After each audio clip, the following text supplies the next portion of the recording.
Well, 60 years ago, Beatlemania swept Australia as the four lads from Liverpool arrived down under for the first time, greeted by hundreds of thousands of fans desperate to get a glimpse of John, Paul, George and Ringo.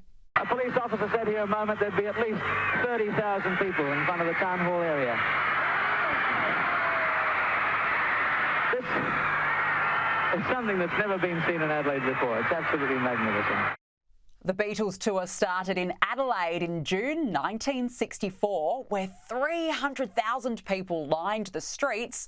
It ended up being the largest ever crowd to welcome the group. What do you expect to find here in Australia? Australians. The Beatles played 20 shows in 4 states. Their visit remains as one of the rare "where were you when it happened" moments for Aussies of a certain age. To mark the tour's 60th anniversary, a new book featuring never-before-seen images and interviews from the visit has been released, called When We Was Fab, Inside the Beatles' Australasian Tour 1964 by Andy Neal and Greg Armstrong. And Andy and Greg join me now. Great to see you both. Thank you so much for your time on the show this evening. Andy, we'll start with you. Tell us about this book.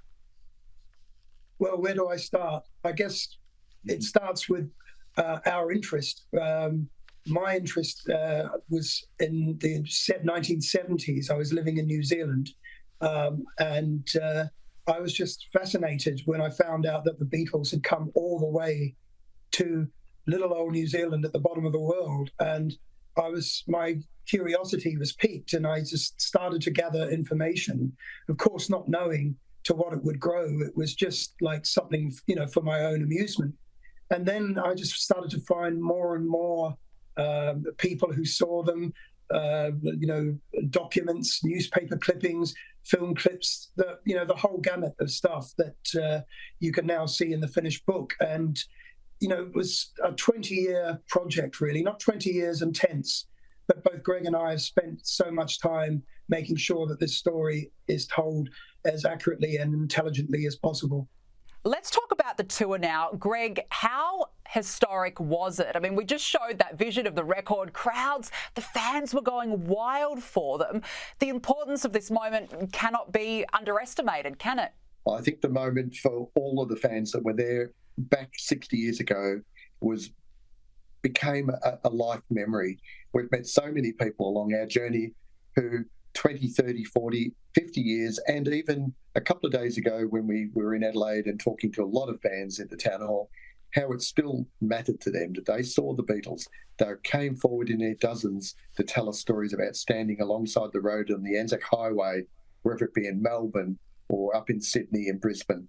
It became a where were you when the Beatles hit Australia? And a lot of people held that memory, and it's a bit like, when man landed on the moon or JFK or a lot of historic events, and the Beatles hitting Australia and New Zealand is absolutely one of them. And it's modern living history.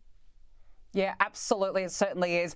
Andy, tell us about the shows, because they played 20 shows in 4 states and they were only relatively short concerts.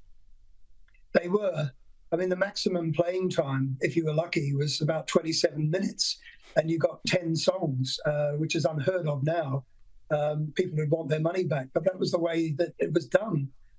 Generally, what happened is a promoter would book a headline act, such as the Beatles, but that wouldn't be enough. They would also engage a supporting cast, usually local acts from Australia and New Zealand, plus another overseas attraction. And they would be put together almost like a variety show.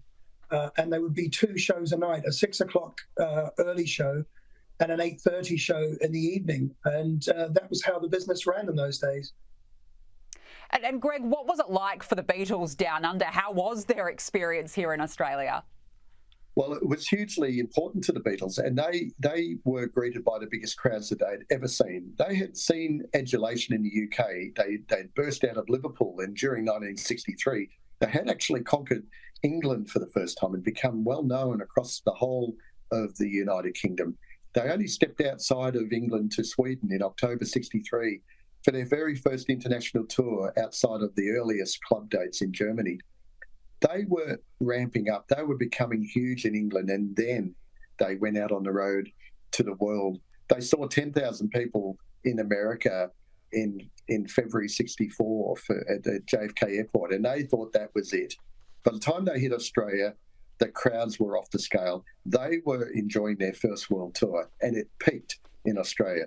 You know, their first ever concerts in Australia were in Adelaide, and the biggest crowd in the world greeted them because Adelaide weren't originally going to get the Beatles, and then because they had struggled and fought hard to get the Beatles to come to Adelaide, they stepped out in their hundreds of thousands to cherish these four boys, a bit like royal family. It happened again in Melbourne. There were civic receptions in Adelaide and Melbourne. They loved it because they had never seen the likes of it. And it would be quite a while before they fell out of love with touring because it was hotel rooms and cars and halls and aeroplanes. But boy, when they hit Australia, they were hitting a Commonwealth country that they'd all learned about in geography at school. And, you know, it was like going out as tourists for them. They just had the best. No, I can imagine. I mean, you can see they had the best time, and the crowds, as you said, they just loved them. And 300,000 in Adelaide back in 1964 is just astonishing. We're almost out of time, but Andy, I want to ask you because the memories really live on. The tour has been celebrated as a major turning point in the growth of the nation as well as culturally. Do you think that that is the case? Most definitely. Australia, before the Beatles arrived, was a very conservative country, an isolated backwater, really. Because, you know, it was still, you know, enthralled to the Queen and monarchy. And, of course, Robert Menzies, the Prime Minister, was a devout monarchist.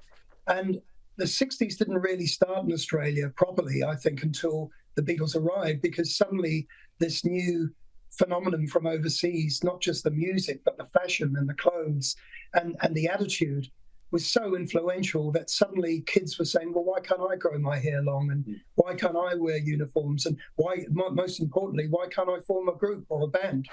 And, you know, that's really the start of when the rock and roll industry in Australia accelerated. You had the Easy Beats forming in Sydney that year. You had the Twilights in Adelaide, the Masters Apprentices. And a lot of these people went on to be big names in the Australian entertainment industry. Yeah, it certainly set the tone. Well, look, congratulations. The book is called When We Was Fab, Inside the Beatles Australasian Tour 1964. Absolutely incredible to talk about it, to go back to that wonderful era in history. Andy Neil and Greg Armstrong, great to be with you both. Thank you so much for joining us. Thank you so much. Thank you.